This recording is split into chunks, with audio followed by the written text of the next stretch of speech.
Dan selanjutnya kita beralih kepada topik selanjutnya berkenaan dengan persidangan Kepelbagaian Biologi Kebangsaan 2023 yang akan bersidang pada 23 hingga 25 Oktober 2023 nanti. Dan bersama dengan saya kenalkan iaitu Tuan Muhammad Radi Chu Abdullah, merupakan pengarah bahagian ladang hutan dan perlindungan hutan Jabatan Perhutanan Semenanjung Malaysia. Assalamualaikum Tuan. Waalaikumsalam.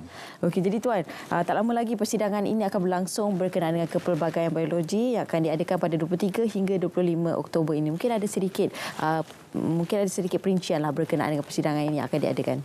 Ya. Okey, terima kasih.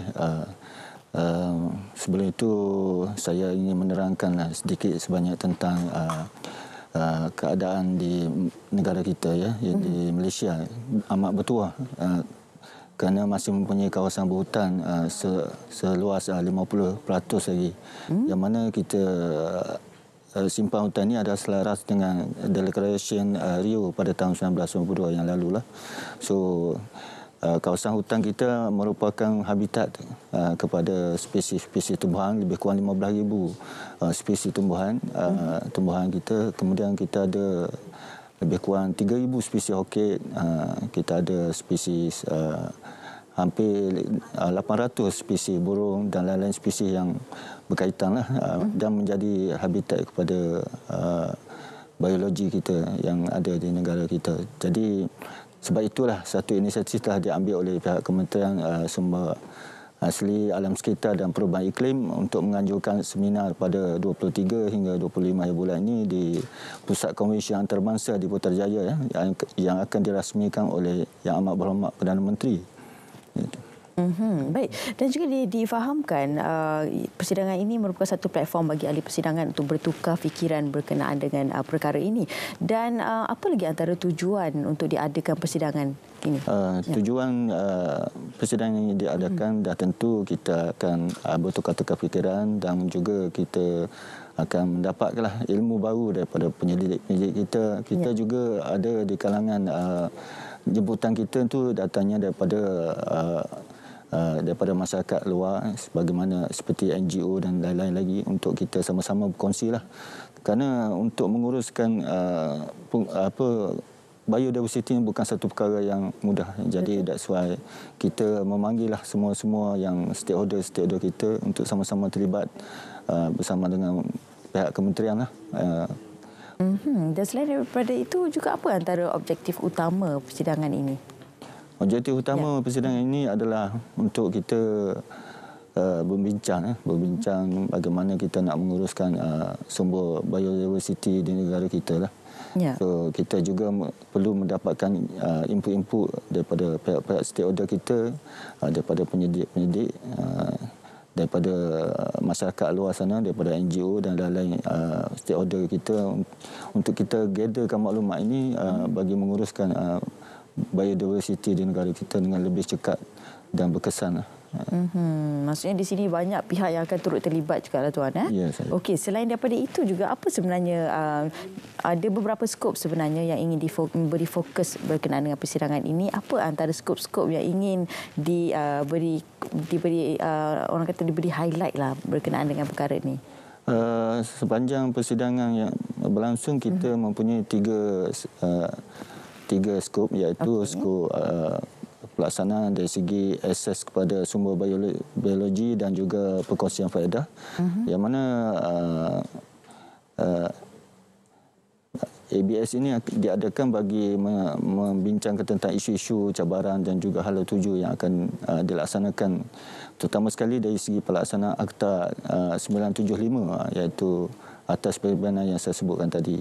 Dan skop yang kedua adalah dari segi pengurusan hutan, terutama sekali hutan paya gambut lah, dari segi ekosistem di Malaysia, yang mana kita akan membincangkan pengurusan hutan di negeri-negeri yang mana kita ada yang mempunyai tanah gambut tadi, contohnya di negeri Pahang, di negeri Selangor, Sabah dan Sarawak.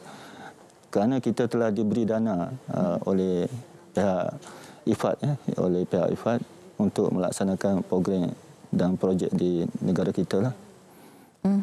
Okey, dan bila cakap tentang ialah tentang perhutanan sosial dengan lebih terperinci lagi, kalau tadi mungkin kita dah bagi tahu lah sedikit apa antara skop-skop yang akan diberi pendedahan ataupun penekanan, dan apa lagi dari segi aspek perhutanan sosial yang boleh diberikan secara terperinci semasa persidangan, terutamanya bagi pengisiannya ketika itu.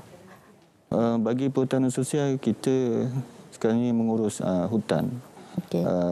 Kalau dulu secara bersama dengan agensi saja, dan sekarang ini kita telah lebih menumpukan pengurusan hutan kita bersama dengan masyarakat setempat yang berada di sekeliling hutan kita, dan juga masyarakat di dalam kawasan hutan simpan kita lah, terutama sekali orang asli. So sekarang tibalah masanya kita bersama dengan masyarakat ini untuk sama-sama menjaga hutan kita daripada diceroboh oleh orang-orang yang tidak bertanggungjawab lah. Jadi bila kita laksanakan perhutanan sosial ini, dia menjadi satu mata dan telinga kepada pihak jabatan untuk kita mengawal segi pencerobohan hutan kita lah di semenanjung Malaysia terutama sekali. Okey, dan kita faham ada banyak kejayaan yang telah pun dilakukan oleh perhutanan sosial yang telah pun dilaksanakan. Jadi Tuan, mungkin di kesempatan ini boleh berkongsi apa antara kejayaan-kejayaan yang telah pun dilaksanakan. Untuk makluman, telah banyaklah kejayaan yang telah kita capai dengan pelaksanaan perhutanan sosial ini. Terutama sekali yang saya boleh sebut adalah dari segi peternakan keluluk bersama dengan masyarakat setempat di hutan simpan Merchan di Kuala Terengganu lah. Jadi bila ini dia boleh membantu meningkatkan sedikit ekonomi masyarakat setempat kita.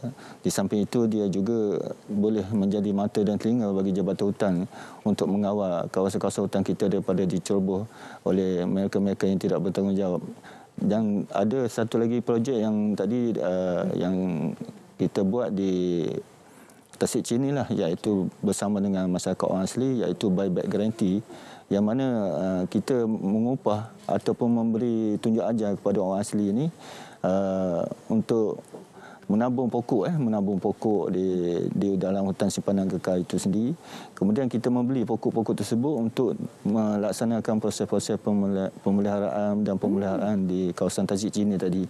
Dan sekarang ni Tasik Chini dikenali sebagai biosfera di negeri Pahang lah, yang mana diiktiraf oleh pihak UNESCO. Jadi kerja-kerja pemeliharaan ini perlu diteruskan daripada masa ke masa, tetapi benefitnya akan diperolehi oleh pihak orang asli di Tasik Chini itu sendirilah. Ya. Okey, dan baru-baru ini juga semasa pembentangan bajet oleh Yang Amat Berhormat Perdana Menteri berkenaan dengan Belanjawan 2024, ada dibentangkan berkenaan dengan perancangan pengurusan kepelbagaian biologi dapat dilaksanakan. Ada peruntukannya di situ. Jadi mungkin Tuan boleh kongsikan dengan lebih lanjut lagi. Ini merupakan satu perkara yang baiklah. Ya. Yang Amat Berhormat Perdana Menteri kita baru-baru ini semasa pembentangan bajet telah menyebutkan dan menggalakkan pihak-pihak syarikat tadilah, pihak-pihak syarikat swasta dan juga individu sekiranya ingin menyumbang dana untuk pemeliharaan kawasan-kawasan hutan kita dan juga menjaga alam sekitar ini, boleh menyumbang kepada, kalau kita di kementerian kita ada satu agensi iaitu Yayasan Hijau Malaysia lah. Jadi mana-mana syarikat ataupun individu yang menyumbang kepada kerajaan boleh mendapatkan pengecualian cukai sebanyak 10% sama ada oleh syarikat dan juga individu lah. So daripada dana itu kita akan gunakan untuk tujuan penanaman pokok dan juga restorasi kerja-kerja restorasi di dalam kawasan hutan, sama ada di paya gambut, di paya gambut, paya laut dan juga di hutan darat yang ada di sekeliling kita lah. Jadi kita juga boleh melaksanakan program ini di luar daripada di kawasan PBT pun boleh, dan lain-lain lah, untuk khususnya untuk memelihara kawasan hutan kita dan juga meningkatkan biodiversiti kita yang daripada program yang kita laksanakan itu. Okey, jadi Tuan mungkin ada sedikitlah yang Tuan boleh kongsikan seperti mana yang kita tahu berkenaan dengan Agung Sambut Baik Pemasyuran Rizab Harimau di Raja Al-Sultan Abdullah Rizal Hidupan Liar, dan juga turut mencebaduli adalah Tengku Hasanal. Mungkin ada perkongsian yang ingin dikongsikan oleh Tuan sendiri. Untuk makluman kita dah ada satu pusat untuk menjaga harimau itu. Jadi daripada pusat itu kita akan membuat kerja-kerja dari segi breeding dan kerja-kerja melihat dari segi conservation harimau itu sendirilah. Jadi kalau sekiranya ada juga rawatan-rawatan yang kita adakan di pusat tersebut lah. Okey, seperti yang tertera di Kaca TV sekarang ni, ya, Tuan? Ya. Inilah situasi yang berlaku ketika itu, ya. Okey. Dan sebenarnya mungkin ada perkongsian lainlah berkenaan dengan masyarakat juga perlu mengetahuilah berkenaan dengan perkara ini, dan juga sebenarnya apa yang masyarakat boleh dapat daripada persidangan ini sendiri, Tuan. Kita mengharapkanlah ada kesedaranlah daripada masyarakat untuk bersama-sama menjaga kepelbagaian biologi negara kita. Bukan peranan pihak Kementerian Sumber Asli Alam Sekitar dan Perubahan Iklim saja, tetapi lain pihak juga bertanggungjawab merancang, mengurus kepelbagaian biologi yang ada di negara kita lah. Jadi untuk generasi masa kini dan juga generasi masa akan datang. Itu dia, untuk kita menjaga aset-aset negara kita, untuk kita menjaga keadaan sekeliling kita, Tuan, bukan untuk kita saja, malah untuk generasi yang akan datang. Baik, terima kasih saya ucapkan kepada tetamu saya, iaitu Tuan Muhammad Radi Chu Abdullah, merupakan pengarah bahagian ladang hutan dan pelindungan hutan Jabatan Perhutanan Semenanjung Malaysia.